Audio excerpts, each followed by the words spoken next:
तर आज आपल्याला करायची आहे गवारीची भाजी आणि पाहू शकता परसबागेमध्ये छानपैकी गवारे आलेले आहेत आणि मस्तपैकी कवळी अशी लुसलुशीत अशी गवारीची भाजी कोणाला आवडणार नाही। तर चला आता आपण खोडून घेऊया आणि मस्तपैकी भाजीची तयारी करूया। तर भाजी अगदी साध्या सोप्या पद्धतीमध्ये आपण आज करणार आहोत आणि अगदी कमी साहित्यामध्ये। तर अशा प्रकारे आपण गवार काढून घेतलेली आहे। पाहू शकता मस्तपैकी कवळी लुसलुशीत अशी गवार आहे। आता त्याचबरोबर आपण परसबागेमध्ये काही टोमॅटोची झाडं लावली होती, त्याला देखील टोमॅटो आलेले आहेत। पाहू शकता मस्तपैकी लालबुंद असे टोमॅटो आहेत, ते देखील आपण काढून घेऊया, नाहीतर मग पक्षी खाऊन जातात। तर अशा प्रकारे आपण टोमॅटो देखील काढून घेतलेले आहे। आता ही गवार आपण स्वच्छ पाण्याने धुवून घेऊया। तर गवार धुतल्यानंतर आपण ही गवार निसून घेणार आहोत। नाकं काढून 2-3 तुकडे असे करून घेणार आहोत। तर पाहू शकता अशा प्रकारे आपण गवार ही निवडून घेतलेली आहे। आता आपण इथे वाटण काढलेलं आहे, शेंगदाणे, लसूण आणि कोथिंबीर आणि खोबरं। तर हे शेंगदाणे आपण भाजून घेतलेले आहेत। आता मिक्सरच्या भांड्यामध्ये पाणी न टाकताच आपण वाटण करून घेऊया। तर पाहू शकता अशा प्रकारे आपण वाटण इथे केलेलं आहे। आता गॅसवरती आपण कढई ठेवलेली आहे, कढईमध्ये तेल टाकून घेऊया। तेल थोडंसं गरम होऊन द्यायचं आहे आणि आपण जी गवार निसून घेतलेली होती ती या तेलामध्ये आपल्याला परतून घ्यायची आहे। तर गवार परतल्यामुळे पटकन शिजली देखील जाते आणि चव देखील खूप छान लागते भाजीला। तर एक 2 ते 3 मिनिटं आपण ही गवार परतून घेणार आहोत। तर पाहू शकता अशा प्रकारे आपण गवार छानपैकी परतून घेतलेली आहे। आता एका डिशमध्ये ही गवार आपण काढून घेऊया।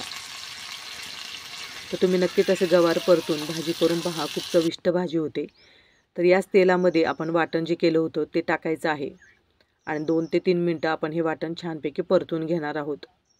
आता गरम तेल जास्त असल्यामुळे आपण यामध्ये मसाले टाकले नाही, तर मसाले जळले असते थोडेसे, म्हणून आपण यामध्ये वाटण टाकलेलं आहे। आता यामध्येच आपल्याला मसाले टाकायचे आहेत। घरगुती काळं तिखट आपण घेतलेलं आहे आणि थोडीशी हळद घेतलेली आहे। तर 2 मिनिटं आपण सर्व मसाले परतून घेऊया आणि मसाला खाली लागू नये म्हणून यामध्ये आपण वाटणाचं जे पाणी काढलं होतं ते टाकूया आणि पुन्हा एकदा एक 5 मिनिटं छानपैकी मसाले हे आपण शिजून देणार आहोत। माझ्या चॅनलवरती जर तुम्ही नवीन असाल तर व्हिडिओला जास्तीत जास्त शेअर करून, लाईक करून, सबस्क्राईब करायला विसरू नका।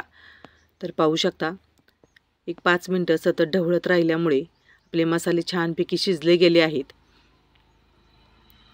तर अशा प्रकारे दाटसरपणा एक आलेला आहे आणि या भाजी देखील आपण लपटपीतच करणार आहोत।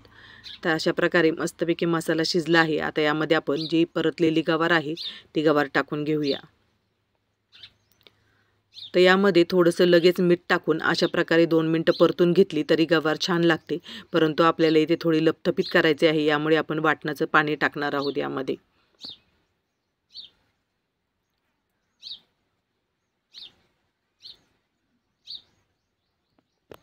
आता गवार ही आपली परतली गेली असल्यामुळे पटकन शिजली जाते, त्याच्यामुळे आपल्याला जेवढं भाजीचा रस्सा करायचा आहे तेवढंच पाणी आपण यामध्ये टाकायचं आहे आणि 1-2 मिनिटं फक्त आपल्याला उकळी आणायची आहे। आता यामध्ये आपल्याला चवीनुसार मीठ टाकून घ्यायचं आहे आणि 2च मिनिटं आपण उकळी आणली आहे, पाहू शकता, आणि मस्तपैकी आपली गवार शिजली गेली आहे। तर तुम्ही नक्कीच अशा प्रकारे गवारीची भाजी करून पहा, खूप चवीला छान होते। आणि आजचा व्हिडिओ जर तुम्हाला आवडला असेल तर जास्तीत जास्त शेअर करून, लाईक करून, सबस्क्राईब करायला विसरू नका आणि नक्कीच अशी रानातली मस्तपैकी ताजी गवार आहे आणि खूप चवीला छान लागते आणि पटकन शिजले जाते। तर तुम्ही नक्कीच अशा प्रकारे भाजी एकदा तरी करून पहा।